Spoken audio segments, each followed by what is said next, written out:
ఉమ్మడి ఆంధ్రప్రదేశ్ నుంచి తెలంగాణ విడిపోయి తెలంగాణ ప్రత్యేక రాష్ట్రంగా ఏర్పడడానికి కారణమైన అమరవీరుల త్యాగాలకు ఇంకా న్యాయం జరగడం లేదు.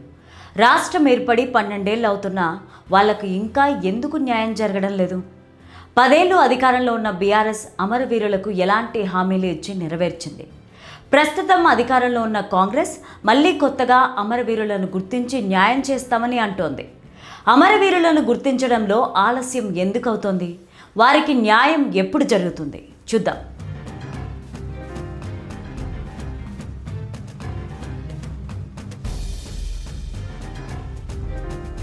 తెలంగాణ ప్రత్యేక రాష్ట్ర సాధన కోసం ప్రాణాలర్పించిన అమరవీరుల కుటుంబాలకు న్యాయం జరగడం లేదు. అమరవీరులకు ఎన్నో హామీలు ఇచ్చినప్పటికీ అవి కేవలం మాటల వరకే పరిమితమవుతున్నాయే తప్ప చేతల్లో అమలు కావడం లేదు. రాష్ట్రం ఏర్పడి 12 ఏళ్ళు అవుతున్నా అమరవీరులకు ఇంకా న్యాయం చేయకపోవడం అంటే అది ప్రభుత్వాల నిర్లక్ష్యం అనుకోవాలా, లేక వారి చేతగానితనం అనుకోవాలా అనేది అర్థం కాని పరిస్థితి. అమరవీరులను గుర్తించడానికి సరైన డేటా లేకపోవడమే ప్రధాన కారణమని సాకుగా చూపిస్తూ పాలకులు ఇన్నాళ్ళు తప్పించుకుంటూ వస్తున్నారు.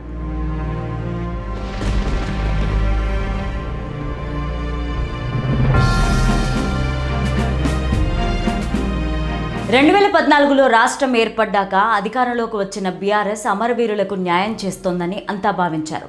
ఎందుకంటే తెలంగాణ ఉద్యమ సాధనలో ప్రధాన పాత్ర పోషించిన కేసీఆర్ అమరవీరులకు అన్యాయం చెయ్యరని అనుకున్నారు. కానీ ఆయన కూడా ఉద్యమకారులకు సరైన న్యాయం చేయలేదనే విమర్శలున్నాయి. 10 ఏళ్ల పాటు అధికారంలో ఉన్న బీఆర్ఎస్ తెలంగాణ అమరవీరుల పథకం ద్వారా కొన్ని నిర్ణయాలను తీసుకుంది. అమరవీరులను అధికారికంగా గుర్తించిన 459 మంది అమరవీరుల కుటుంబాలకు 10 లక్షల రూపాయల చొప్పున ఆర్థిక సహాయం అందించింది. అంతేకాకుండా వారి కుటుంబాల్లోని ఒక అర్హుడికి ప్రభుత్వ ఉద్యోగం కల్పిస్తూ ఉత్తర్వులు జారీ చేసింది.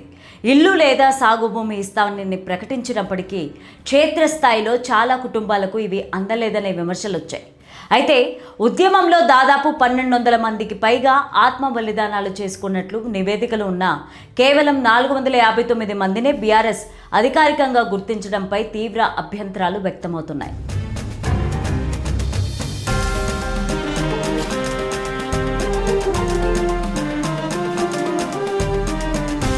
అమరవీరులకు బీఆర్ఎస్ అన్యాయం చేసిందని ఆరోపిస్తూ అధికారంలోకి వచ్చిన కాంగ్రెస్ కూడా అదే కాలయాపన చేస్తోంది.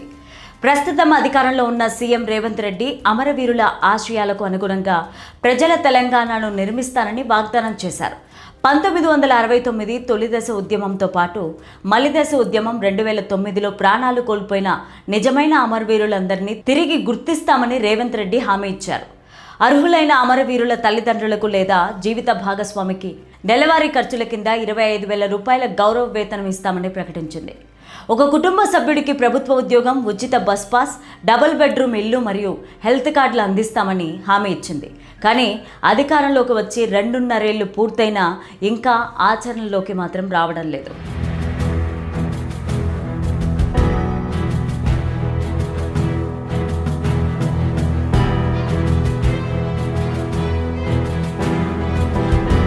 పదేళ్లు అధికారంలో ఉన్న పూర్తి స్థాయిలో అమలు చేయలేదని ప్రతిపక్ష బీఆర్ఎస్ను కాంగ్రెస్ నాయకులు విమర్శిస్తున్నారు.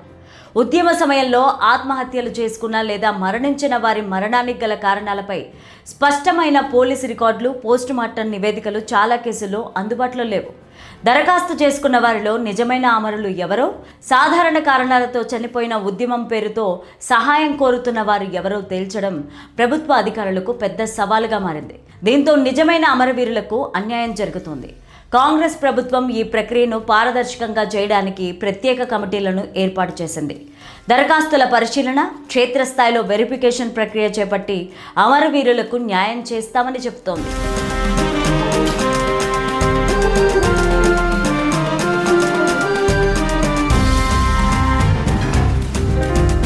కాంగ్రెస్ ప్రభుత్వ సీనియర్ నాయకులు కేశవరావు అధ్యక్షతన ఓ కమిటీని ఏర్పాటు చేసి అమరవీరులను గుర్తించే పనిలో పడింది. ఆల్ పార్టీ మీటింగ్ ఏర్పాటు చేసి వారికి న్యాయం చేస్తామని ప్రకటించింది. రాజకీయ పక్షపాతం లేకుండా నిజమైన బాధితులను గుర్తించే ప్రత్యేక స్క్రీనింగ్ కమిటీ ప్రక్రియను వేగవంతం చేసినప్పుడు మాత్రమే అమరవీరుల కుటుంబాలకు పూర్తి న్యాయం జరుగుతుందని విశ్లేషకులు చెబుతున్నారు.